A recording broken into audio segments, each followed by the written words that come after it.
And now, News Channel 10's 24/7 local weather first alert forecast, sponsored by Generator Supercenter of Amarillo. Well, good Monday morning, everyone. Kicking off a brand new work week after wrapping up a nice, cool weekend. As you can see, for your Sunday, we only got up to about 59, 60 degrees here in Amarillo, so nice and cool out there, but overall some very nice conditions. We enjoyed very little wind. Today, unfortunately, going to be a different story, but it will be warmer. So if you've been waiting on warmer weather, we've got good news for you. Looking at your temperature forecast, we're going to be up in the 50s by 9 a.m. We'll be breaking up into the 60s by lunchtime today.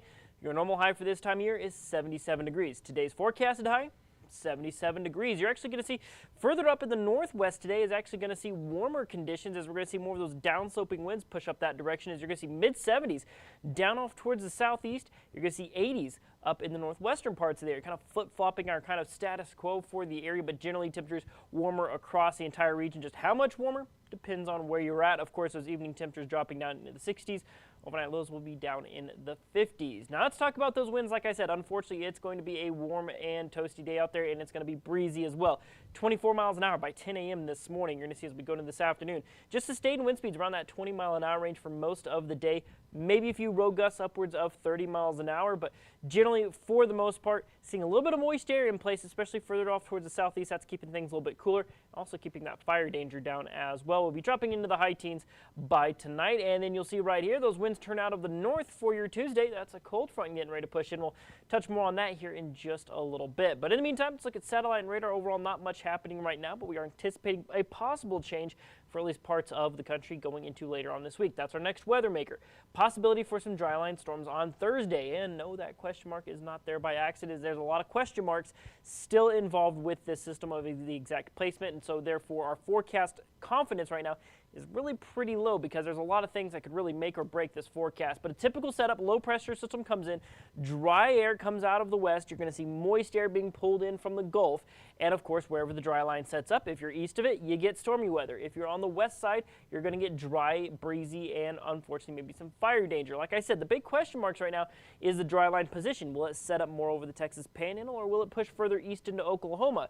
And two, when does it come through? If it comes through in the morning hours and pushes through, we probably won't see anything. If it comes through in the afternoon, maybe evening hours, that could maybe up our thunderstorm chances just a little bit. Let's look at our long-range high-definition model data here.